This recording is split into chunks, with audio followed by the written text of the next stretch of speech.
மாதத்திற்குள்ள விஜய் அவர்கள் வந்து அரசியல் கட்சி தொடங்க போறதா தகவல் வந்திருக்கு. அதுக்காக நான் என்ன ஓடி போய் பதிக்கணுமா? இல்ல சார், நீங்க ஆதரவு தெரிவிப்பீங்களா அந்த டைம்ல? அது நாளை. இப்போ அவர் கோர்ட்டில் பிஸியாக நடிச்சிட்டு இருக்கார். The greatest of all time, greatest of all time, that means GOAT. எங்களுக்கு இப்போலாம் கோட்டுனாவே ஒரே பக்கரா தான் வருது. ஆட்டு பிரியாணி மட்டும் போயிட்டே இருப்போம், அவ்வளவுதான். நாளைக்கு அவர் தொடங்குறார், இவர் தொடங்குறார், அதை பற்றியெல்லாம் எங்களுக்கு கவலை இல்லை. 40 வருஷமாக நான் அரசியலில் இருக்கேன். இந்த தமிழ்நாட்டு மக்கள் எவ்வளவோ துன்பத்தை அனுபவிச்சுட்டு இருக்காங்க. ஐயா சீமான் ஐயா ஆரம்பிக்க 2009 ஆரம்பித்தாங்க. நான் அதுக்கு முன்னாடியே 1992 அரசியலுக்கு வந்துட்டேன். எத்தனை வருஷம் ஆச்சு கணக்கு போட்டுக்கோங்க. 92 பாட்டாளி மக்கள் கட்சியில் கடந்து 3-4 வருஷங்களாக பயணித்தேன். நானாக வெளியே வந்துட்டேன். அப்போயே நான் அரசியலில் இறங்கிட்டேன். அதுக்கப்புறம் 1999 புதிய தமிழகம் சார்பாக இதே பாராளுமன்ற தொகுதியில் போட்டிட்டு இருக்கேன். 1 லட்சம் வாக்குகள் கிட்ட வாங்கியிருக்கேன். அதுக்கடுத்து 2009, 10 வருடங்களுக்கு 2009 திருச்சியில் தனியாக நான் நின்னேன், தோத்துட்டேன். அதற்கு பிறகு 2010, 1999, 2009, 2019, எத்தனை ஆண்டுகள் பாருங்கள். 19 நாம் தமிழர் கட்சியின் மூலம் போட்டிட்டேன். 55,000 சொச்சம் ஓட்டுகள் வாங்கினேன். எல்லாத்துக்கும் தெரிஞ்சது தான். இன்றைக்கி அங்கே நான் போராடி, அங்கே நான் உழைச்சி ரொம்ப கஷ்டப்பட்டு நான் பண்ண பல விஷயங்கள், டீ குடிக்கிறது, பரோட்டா போடுறது, மீன் பிடிக்கிறது, மீன்காரமாக உதவுறது, இளநீ வெட்டுறதுன்னு, அதுக்கு பேட் அண்ட் ரைட்ஸ்லாம் இல்லாமல் எனக்கு வராமல் யாரோ இன்றைக்கெல்லாம் பண்ணிகிட்டு இருக்காங்க. அதை பற்றி கவலை இல்லை, சரிங்களா? அனுபவத்துக்காக உங்களுக்கு சொன்னேன். ஸோ இப்போ 2024 நாங்கள் மிகப்பெரிய இயக்கமாக, இது ஜனநாயக புலிகள், டெமோக்ராட்டிக் டைகர்ஸ் ஆஃப் இந்தியா, பல தொகுதிகளில் வேட்பாளர்கள் நிறுத்தி இணைய விரும்பும் கூட்டணி சிறப்பாக அமைத்து நாங்கள் போட்டியிடுவோம். கண்டிப்பாக கண்டிப்பாக ஆதரவு தெரிவிக்கிறதெல்லாம் இல்லை. திட்டங்களை வந்து சரியாக நாங்கள் காய நகர்த்து சரியாக, எங்களுக்கு கப்பு தான் முக்கியம்.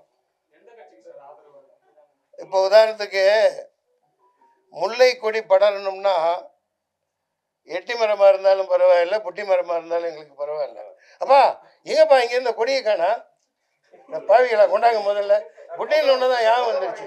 அப்படி துரோகிகளா, இப்போயே அதுக்குள்ளே கட்சிக்குள்ளே கருப்பாடுகளா, கொண்டாங்க வேமா. அதுவும் உங்கள் மூஞ்சியை மறைக்குன்னு எடுத்து வச்சுட்டீங்க. நியாயமா இது பத்தியா? என்னடான்னு வந்தேன். முல்லை கொடி படர வேண்டும் என்றால் எட்டி மரமாக இருந்தாலும் பரவாயில்லை, புட்டி மரமாக இருந்தாலும் பரவாயில்லை, எங்களுக்கு குறைந்தபட்சம் நாங்கள் பேசி முடிவெடுத்திருக்கிற வகையில் 10 தொகுதிகளில், இந்த பாராளுமன்ற தொகுதிகளில் நாங்கள் போட்டியிடுவோம். பத்தலையா DTI, Democratic tigers of India. ஒருத்தரே கேட்குறீங்க பொறுங்க, மற்ற நீங்கள் என்ன வேணாலும் கேளுங்க. இந்த தேர்தலில் வெற்றி பெற்றே நாங்கள் முயற்சி பண்ணுவோம்.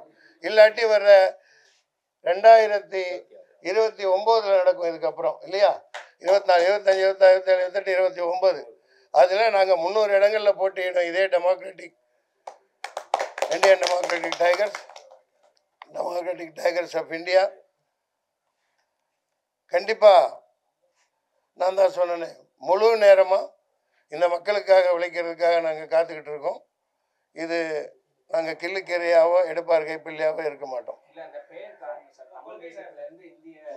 ஆமாம், நீங்கள் கேட்கறதுக்கு பதில் சொல்லிட்டேன். தமிழ் தேசிய புலிகள், டெமோக்ராட்டிக் டைகர்ஸ் ஆஃப் இந்தியா, இந்திய ஜனநாயக புலிகள்.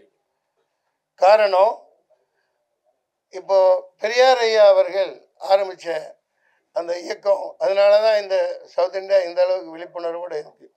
அதான் திராவிடர் கழகம் அவங்க தான் பொறுப்புன்னு சொல்லலாம். ஏன்னா அது சரியாக இந்தியா முழுமைக்கும் அவரோட சித்தாந்தத்தை, அவரோட நோக்கத்தை, அவரோட ஜெனரஸ்னஸ், எல்லாத்துக்குமான சமத்துவத்தை கொண்டு போய் சேர்க்கலைங்கிற ஒரு ஆதங்கம் எல்லாருக்கும் தெரியுது.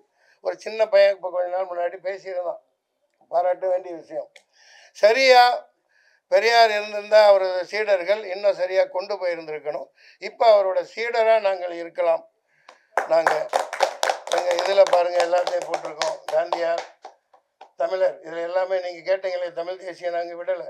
தமிழ் தேசியத்தின் தலைவன் அண்ணன் காயிதே மில்லத் இருக்கார், பெரியார் ஐயா இருக்கார், காந்தியார் இருக்கார், காமராஜர் இருக்கார், நம்மாழ்வார், இவர்களெல்லாம் நாங்கள் ஆதர்ச புருஷர்களாக நினச்சி தான் ஆரம்பிச்சிருக்கோம். திப்பு சுல்தான் மிஸ் பண்ணுறேன் ஃபோட்டோவிலையும் மிஸ் பண்ணுறேன். அவர் மாவீரன் தான், அதில் கருத்து வேறுபாடு எதுவும் கிடையாது. நாங்கள் இந்திய அளவுக்கு இதை கொண்டு போகிறதுனால அவரை நாங்கள் வெறுக்கிறேன்னு நீங்கள் சொல்ல முடியாது. எங்கள் அரசியல் வந்து இந்த மாநில மக்களுக்கு உரிமை பெற்று தருவது. அதே நேரத்தில் தமிழ் ஈழம் முதல்ல பெற்றுத்தருவோம். அதுக்கு முன்னாடி கச்சத்தீவை நாங்கள் வாங்கி கொடுப்போம். இது தேர்தல் அஜெண்டா, வாங்கி ஆகணும் என்னன்னாலும் சரி. அதனால தான் நான் அந்த புலிகள்ங்கிற பேரை வச்சுருக்கோம். நாங்கள் பாய்வதற்கான புலிகள், பதுங்குவதற்கானவர்கள் அல்ல. வேறு ஏதும் சந்தேகங்கள்? கண்டிப்பாக போவோம். பார்க்க தானே போகிறீங்க. அவங்க ரொம்ப நேரம் ஆண்டுட்டாங்க, அனுபவிச்சுட்டாங்க, பழம் தின்னு கொட்டை போட்டாங்க. நாங்கள் பழம் திங்காமையே கொட்டை போடுவோம். ஆம், அதுதான் இந்திய ஜனநாயக புலிகள். ஆமாம், நல்ல கேள்வி. நாங்கள் துண்டு எழுதி பிச்சை எடுப்போம் இல்லையா? ஒரு கோயில் கட்டுறதுக்கு வந்து ஐயா குசு குசுன்னு பேசிக்கிட்டே இருந்தீங்கன்னா எப்படி ஐயா? அங்கே ஏன் குசு குசுன்னு பேசிகிட்டு இருக்கீங்க? நல்ல கேள்வி கேட்டீங்கல்ல. நிதி ஆதாரத்துக்கு நீ என்ன செய்வ? நல்ல கேள்வி. ஆண்டவனை நம்பி இறங்கிட்டோம், தெருவில் போவோம். இப்போ நடிகர் சங்கம் எதுக்கு சொன்னேன்? தனியாக கட்டக்கூடாது, கடை வாங்கி கட்டக்கூடாதுன்னு. அதே மாதிரி தான் இதுலேயும் நான் சொல்கிறேன். நடிகர் சங்கங்கிறது ஒரு கட்டடம் அல்ல, அது ஒரு இதய கோயில். அங்கே ஆன்மாக்கள், பல நடிகர்கள், எம்ஜிஆர், சிவாஜி கணேசன், எஸ்எஸ்ஆர் லட்சிய நடிகர், மேஜர் சுந்தரராஜன் அவர்கள், வி.கே. ராமசாமி அவர்கள், அந்த மாதிரி நூற்றுக்கணக்கான பேர்கள், பிரேம் நசீர், கன்னட நடிகர் ராஜ்குமார், அப்புறம் இங்கே நாகேஸ்வர ராவ், இப்படி நூற்றுக்கணக்கான நடிகர்களின் இதயமாக அங்கே தங்குறத அவங்க புகலிடமாக அது விளங்கியது. அதனால் அது ஒரு கோயில் போன்ற இடங்கிறதுனால மடிப்பிச்சை ஏந்தி பிச்சை எடுத்தாவது அனைவரிடம் வாங்கி கட்டணுங்கிறது நோக்கம். அந்த மாதிரி நாங்கள் மக்கள் தர்றதை வச்சு நாங்கள் செலவழித்து நிச்சயமாக போராட முடியும். போராடுறதுக்கு பெரிய நிதி இருக்கணும்னு அவசியம் இல்லை. மிகப்பெரிய ஒரு கூட்டணி அமைப்போம். இந்த டிடிஐ அசைக்க முடியாத நம்பிக்கையால் உண்மையான தமிழகத்தின் விடியலாக அமையும்.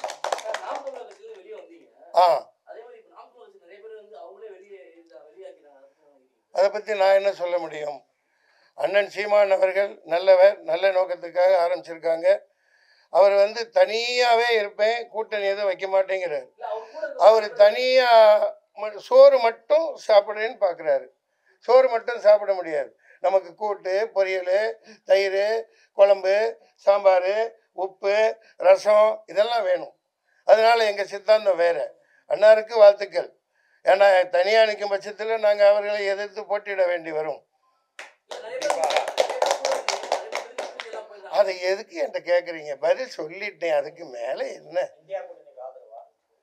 அது இனிமேல் தான் நாங்கள் முடிவு பண்ணுவோம். இப்போ இந்தியா பொதுக்கூட்டம் இப்போ இந்த அடுத்த மாதம் பல்லாவரத்தில் பண்ண இருக்கோம். அது தொடர்ந்து இங்கே நேற்றுலேருந்தே நாங்கள் ஆரம்பிச்சிட்டோம் கலந்த ஆலோசனைகள். ஆமாம், அதாவது யாருக்கு என்னங்கிறது இப்போ வெளிப்படையாக நாங்கள் சொல்ல முடியாது. இப்போ அம்மையார் இந்தியா கூட்டணியிலேருந்து வெளியே வந்துட்டாங்க, அதனால் கேட்குறீங்க. நம்ம திரிணாமுல் காங்கிரஸ் 10-15 வருஷம் காங்கிரஸு தியாகியான பிறகு ராஜீவ்காந்தி தியாகியான பிறகு 10 வருஷத்துக்கு மேலே அவங்க அரசியலில் ஈடுபட முடியாமல் இருந்தாங்க. சோனியா மற்ற பலர் எல்லாருக்கும் தெரிஞ்ச நேரத்தில் அப்போ எல்லாம் இவங்க காங்கிரஸில் இருந்தவங்க தான் நினைக்கிறேன். அதுலேருந்து பிரிஞ்சு போனவங்க தான். என்னோட கருத்து நீங்கள் கேட்டதுக்கு ஒரு மூத்த எதிர்கட்சியாக காங்கிரஸுக்காகவும் அந்த உள்ளடக்கிய இந்தியா டிவிக்கு நான் சொல்ல வேண்டியது, காங்கிரஸாக இருக்கட்டும், இங்கே வந்து அந்த காலகட்டத்தில் மூப்பனார் ஆரம்பித்தார், அதுக்கப்புறம் சரத்பவார், எல்லாம் அந்த காங்கிரஸ்லேருந்து பிரிஞ்சு போயிட்டாங்க. பிரிஞ்சு போனவங்க தான். இப்போ அதெல்லாம் அவங்க சரி நம்ம தாய் கழகமாச்சே, இப்போ ராகுல் காந்தி பிரதமர் வரட்டுமே, ஏன் நம்ம பிரியங்கா காந்தி வரட்டுமே அப்படின்னு நினச்சி எல்லாரும் ஒருங்கிணைச்சு அதில் ஒன்றும் ஈகோ பார்க்க வேண்டிய அவசியம் இல்லை. ஏன்னா 34 வருஷமாக அந்த குடும்பம் எந்த அவர் இறந்ததுக்கப்புறம் எந்த பதவியிலையும் இதுலேயே இல்லை. ஒரு எதிர்கட்சின்னு அவங்க உருவாக்க விரும்பினா அப்படி ஒரு கூட்டணியை அவங்க அமைக்கலாம். இது என்னோட ஆலோசனை. நாங்கள் எல்லாம் கலந்து தான் முடிவு பண்ண முடியும், தன்னிச்சையாக நான் சொல்ல முடியாது. ஆனால் நிச்சயமாக கப்பை தட்டுறோம், தூக்குறோம், அதுதான் எங்கள் லட்சியம். அரசியலில் பதவிக்கு வர்றதுக்கு தான் நாங்கள் இறங்குறோம், மக்களுக்கான உரிமைகளை பெற்று தர்றதுக்கு தான். நில்லுங்க, நீங்கள் அங்கேருந்து யாருமே கேட்கல. நில்லுங்க, 2 பேரை மட்டும் சொல்லி விட்டு. ஆமாம் ஆமாம் நான் முதல்ல நான் சொன்னேன் பாருங்க, முல்லை கொடி படர வேண்டும் என்றால் எட்டி மரமாக இருந்தாலும் எங்களுக்கு கவலை இல்லை, குட்டி மரமாக இருந்தாலும் எங்களுக்கு கவலை இல்லை. எங்களுக்கு வேண்டியது அடிப்படை மக்களுக்கான அரசியல் உரிமை. அதை பெரியார் சொல்லியிருக்கார். நான் சொல்றதை நீ நம்பாத, சொல்றதை செய்யாத. மானமும் அறிவும் பகுத்தறிவும், மானமும் அறிவும் மனிதருக்கு அழகு. அதை சொல்லியிருக்காங்களா இல்லையா? மானத்தோட தமிழை வாழணுமா இல்லையா? தமிழனை பிரதமர் ஆக்கணுமா இல்லையா? மீனவன் இன்னும் அடிபடாமல் காப்பாற்றணுமா இல்லையா? என்ன செஞ்சிட்டு இருக்காங்க இவங்க? 40 MP வச்சுருந்தாங்களே, என்ன பண்ணாங்க இந்த 5 வருஷத்தில்? நாங்கள் யாரு கூட சேருவோம், முன்ன முடிவு எடுக்கலை. எங்களுக்கு அதிகமான தொகுதிகள் வேணும். நான் சொன்னேன், மிகப்பெரிய எளியவர்களை நம்ம மாதிரி இருந்த ஒரு இன்னும் இருக்கிறது நீங்கள் சொல்லலாம். இதை கேட்டுட்டு தொடர்பு கொள்ளலாம். இந்த DTI Democratic tigers of India ஏர்டெலுக்கு நேராக நுங்கம்பாக்கம் ஹைரோட்டில் இருக்குது. இதுதான் தலைமைச் செயலகம். என்றைக்கு நீங்கள் வரலாம். அந்த இதில் யூடியூப்பில் ஆன்லைனில் அதற்கான உறுப்பினர்கள் இதெல்லாம் இணையலாம், தொடர்பு கொள்ளலாம். நாங்கள் எங்களுடைய கரங்கள் 2 கரங்களும் திறந்தே வைக்கப்பட்டிருக்கின்றன. கேளுங்கள் தரப்படும், தட்டுங்கள் திறக்கப்படும், தேடுங்கள் கிடைக்கும் என்றார் இயேசுபிரான். மறுபடியும் ஆரம்பிச்சிட்டீங்களே, நல்லது, பாராட்டுறேன். அப்போ கம்பேர் எல்லாம் பண்ண வேணாங்க. நான் சும்மா இந்த அரிசி மூட்டை, கொஞ்சம் காய்கறி, கொஞ்சம் தீனிகள் கொடுக்கறதுக்காக நான் இங்கே நோட்டு புத்தகம் கொடுக்கறது, இதுக்காக நாங்கள் அரசியல் பண்ண வரலை. தம்பி, அந்த பிஸ்கட் பாக்கெட் கீழே கிடக்குது, எடுங்க. உணவு பாக்கெட் கீழே இருக்கக்கூடாது, அதை எடுங்க. இல்லை கீழே கிடக்குது, உணவுப் பொருள் மிதிப்படக்கூடாது. இதெல்லாம் நம்ம அவங்க மக்கள் அப்படியெல்லாம் நான் சொல்லலை. தம்பி விஜய்க்கு என்னுடைய வாழ்த்துக்கள். நான் மற்றவங்க மாதிரி சீப் அரசியல்லாம் பண்ண விரும்பலை. அவர் கோர்ட்டில் பிஸியாக இருக்கார்.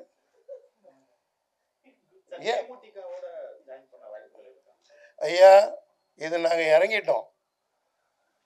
நீங்கள் தள்ளி விடாட்டியும் கூட நாங்கள் விழுந்து நீச்சல் அடிச்சுட்டு கப்போட வருவோம். ஆமாம், யாரோடையும் நாங்கள் பயணிப்போம். எங்களுக்கு அதெல்லாம் கிடையாது. அதிரடி அரசியல், தடாலடி பதவிகள், எளியவருக்கான அனைவருக்குமான ஆட்சி அதிகாரம், ஏழைகளின் இந்திரலோகம், ஏழைகளின் இந்திரலோகம் DTI. சத்தமா சொல்லுங்க. இந்திய ஜனநாயக புலிகள். சத்தமா சொல்லுங்க மேன். இந்திய ஜனநாயக புலிகள் கட்சி. கழுத புலி மாதிரி சொன்ன எப்படி? இந்திய ஜனநாயக புலிகள்ங்கிற ஒரு ஆவேசம் வர வேணாமா? பசியில் இருக்கோம், நாங்க பார்த்து பார்த்து பசியில் இருக்கோம். எங்களை ஏமாத்திட்டு போயிட்டே இருக்காங்க. இனிமேல் விட மாட்டோம். வேற ஆமா, இங்க நாங்க சினிமாவில் நடிக்கலன்னு எல்லாம் அப்படியே அழுதுட்டு உட்கார்ந்து இருக்காங்க. போமேன், அதே பொழப்பு. இந்த நாளைக்கு கூட ஷூட்டிங் இருக்குது. என் பொண்டாட்டி பிள்ளைய நீயா காப்பாத்துவ? போமேன், அது உண்மைதான் நீங்க கேட்கறது. அது இதுல தீவிரமா இறங்கிருக்கும், அதுல மாற்று கருத்தே இல்லை.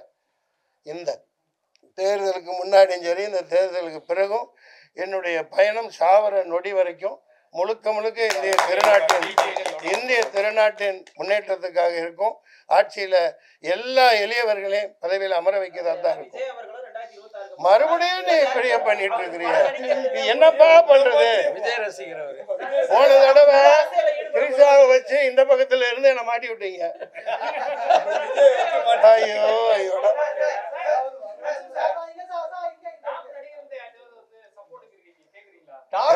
ஐயா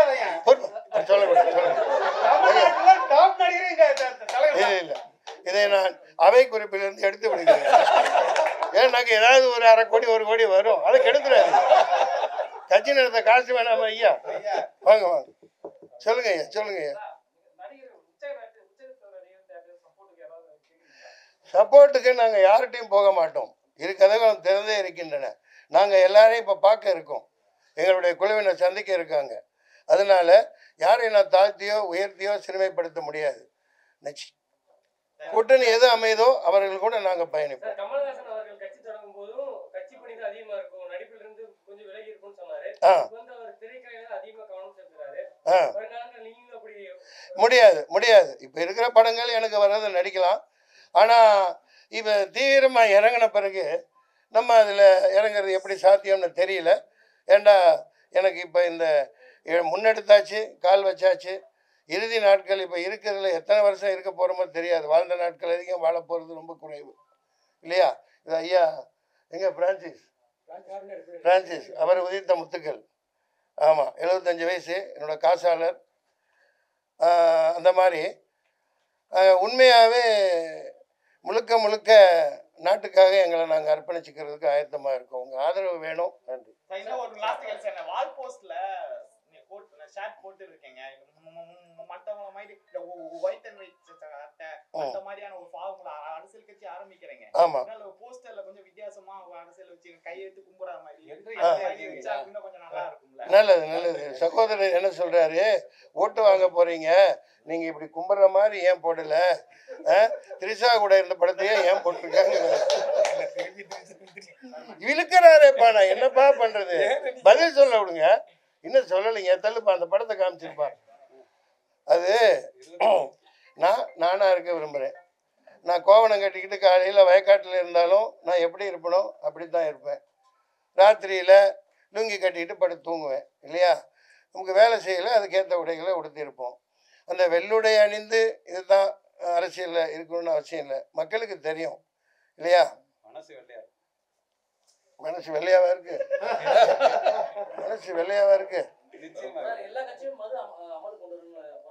மது அமலுக்கா? மது விலக்கு தெரியாம சொல்றாரு. மது விலக்கு எங்களது முழு மது விலக்கு தமிழ்நாட்டில். ஆமா, அவரை திருத்துறதுக்காக தான் நாங்க வச்சிருக்கோம். அதாவது மதுவை ஒழிச்சிடணும். இப்பவே ஒரு குடியரசு தின வேண்டுகோளா உங்கள்கிட்ட சொல்றேன். அவர் வச்சிருக்காருங்க ஐயா. என் படத்தில் அவர் சங்கத்துக்கள் இருந்தனால வந்து சேர்ந்தாங்க. அவரை மதிக்கிறேன். அவர் தொழில் செய்கிறாரு, சம்பாதிக்கிறாரு. மது பிரிவு விழிப்புணர்வு சங்கம் இதை வச்சுருக்காங்க. அதெல்லாம் மது ஒழிச்சிட்டா ஒழிஞ்சிட போகுது. அதனால் அதை பற்றி ஒன்றும் இல்லை சொல்கிறவங்க வேண்டுகோள். ஆமாம், வேண்டுகோள் இங்கே வைக்கிறேன். இந்த நிமிஷம் வரைக்கும் இடங்கள் இருக்கிற தமிழ்நாட்டில் இருந்துக்கிட்டே தான் இருக்குது. பட்டாவாக மாறுது, கட்டடங்களாக மாறுது. எது எப்படி இருந்துட்டாலும் சரி, தமிழக அரசு உடனடியாக பனைமரங்கள், தென்னைமரங்கள் எந்த அப்ரூவல் கொடுத்தாலும், வீடாக இருந்தாலும் சரி, காடாக இருந்தாலும் சரி, நகரமாக இருந்தாலும் சரி, நாடாக இருந்தாலும் சரி, எல்லா இடத்துலையும் ஒரு ஏக்கரில் 20 தென்னை மரம் 20 பனைமரம் நடணும்னு அமல்படுத்தணும், சட்டம் போடணும். தயவு செஞ்சு நாங்கள் வந்து அதை அமலுக்கு கொண்டு வருவோம். ஏன்னா மது ஒழிச்ச பிறகு 13 வருஷமாகும் பனை மரங்கள் பயன்பாட்டுக்கு வர. தென்னை மரம் 6 வருஷத்தில் வந்துடும். இந்த பாருங்கள், சுற்றி தென்னை மரம் 20 நான் வச்சது இன்றைக்கி 5 வருஷமாக காய்ச்சிக்கிட்டு இருக்குது. அதனால் அது கல்லுண்ணாண்மை சொல்லத்தான் செய்கிறாங்க. அது ஆனால் அது ஒரு உணவாக பார்க்கும் பட்சத்தில் அதை புட்டியில் அடைச்சி நல்லபடியாக பண்ணி குடி அடிமையானவங்கள் அதை பயன்படுத்தலாம். அந்த மாதிரி ஒரு எக்ஸம்ஷன் கொடுக்கலாம். சார், இந்த கலைத்துறையில் சிறந்த சேவை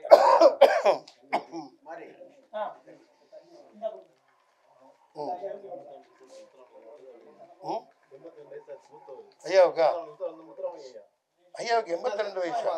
எங்க வாங்க ஐயா, வாங்க ஐயா, வாங்க தலைவர், வாங்க. தண்ணி கொடுங்கப்பா, ஒரு வாய் சமைச்ச வாய்க்கு தண்ணி கொடுக்க மாட்டேங்கிறீங்களே. நீங்க இப்படி செய்வீங்கன்னு தான் நான் வச்சிருக்கேன். பரவாயில்ல, வாங்க.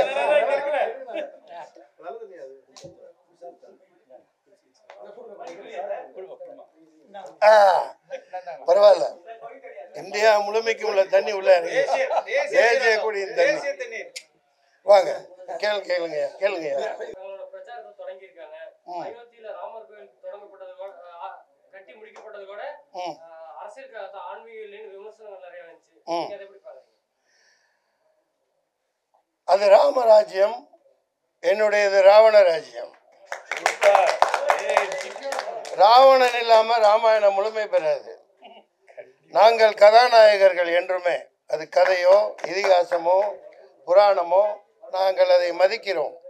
குசு குசு என்று பேசுவதை நிறுத்தவும். முக்கியமான கேள்வியை கேட்டிருக்கார். அவர்களை நான் ராமராஜ்யத்தை, இந்த ராவண ராஜ்யம் வாழ்த்துகிறது. ஏன்னா இந்த ராவணன் 14 வருடங்கள் சீதா பிராட்டியை பத்திரமா பாதுகாத்தவன். அதனால இந்த இந்தியாவை பாதுகாக்க இனி ராவணன்களால் முடியும். ராவணனும் ராமனும் சேரலாம், தப்பு ஒன்றும் இல்லை. இதிகாசத்தில் சேர்ந்து தான் இருக்காங்க. எங்கள் தமிழக மற்றும் அனைத்து தாழ்த்தப்பட்ட சிறுபான்மையினரின், பழங்குடி மக்களின், தலித்துகளின் உரிமையை வென்றெடுக்க இந்தியா முழுமைக்கும் இந்த டெமோக்ராட்டிக் டைகர்ஸ் ஆஃப் இந்தியா பயணிக்கும். பொறுப்பாளர்கள் நியமிக்கும். உங்களுடைய ஒத்துழைப்பு வேணும். சொல்லிட்டேன்னு நினைக்கிறேன். உங்களுக்கு ஏதாவது டவுட் இருக்கா?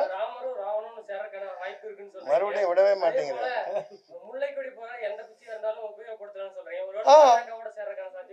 சார், நாங்கள் குழு முடிவு பண்ணுவோம். நாங்கள் சும்மா இப்படி உட்காந்துட்டு இருக்க முடியாது. நாக்க சப்பு கொட்டிட்டு உட்காந்துட்டு இருக்க முடியாது. நான் இன்னும் சொல்லட்ட ஆரம்பிக்கல. சாட்டைய களத்தில் சந்திப்போம். யாரு கூட முடிவெடுத்து தானே சேர முடியும். நான் தனி ஒருவனாலாம் முடிவெடுக்க முடியாது. இது மக்களுக்கான அதிகாரம். இது தொடர்ந்து இந்த ஏழை மக்களை ஏமாத்திட்டு இருக்க யாரையும் நாங்கள் அனுமதிக்க மாட்டோம். நன்றி, வணக்கம்.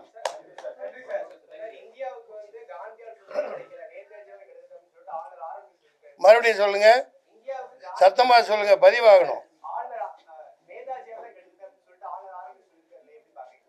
நேதாஜி சுபாஷ் சந்திர போஸ், நேதாஜி சுபாஷ் சந்திரக்கு பின்னாடி எத்தனை முஸ்லீம்கள், தலித்துகள் இருந்தாங்கங்கிறது உங்களுக்கு தெரியும். தமிழ்நாட்டில் கோடிக்கணக்காக கொட்டி கொடுத்தவங்கெல்லாம் யாருங்கிறது உங்களுக்கு தெரியும். அமித்ஷாவா? யார்? அமீர் ஹம்சா. அதுக்கு முன்னாடி பார்க்க போனால் 1920களிலேயே நம்ம இதில் நினச்சி பாருங்கள், பஞ்சாபில் ஜாலியன்வாலா பாக்.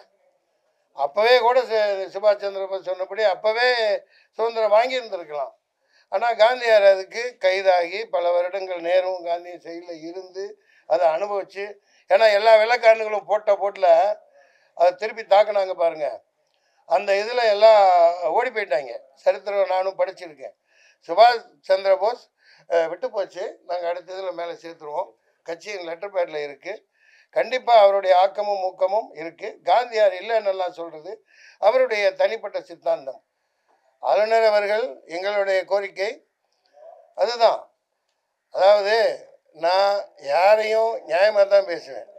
எதுக்கோ வேலையும் இல்லை, நிற்க நேரமும் இல்லைன்னு சொல்லுவாங்கல்ல, அந்த மாதிரி ஆளுநர் இங்கிட்டு போகிறார், அங்கிட்டு போகிறார். எங்கிட்ட 100 வண்டிகள், அங்கிட்ட 100 வண்டி, பெரிய போலீஸ்காரங்க, பெரிய இராணுவம், துணை இராணுவம். அங்கே போய் பார்த்தா 40 வருஷம் முன்னாடி நான் சென்னைக்கு வந்தப்போ நான் தனியாக போவேன். கவர்னர் பார்க்கணுன்னா நேராக போவோம்.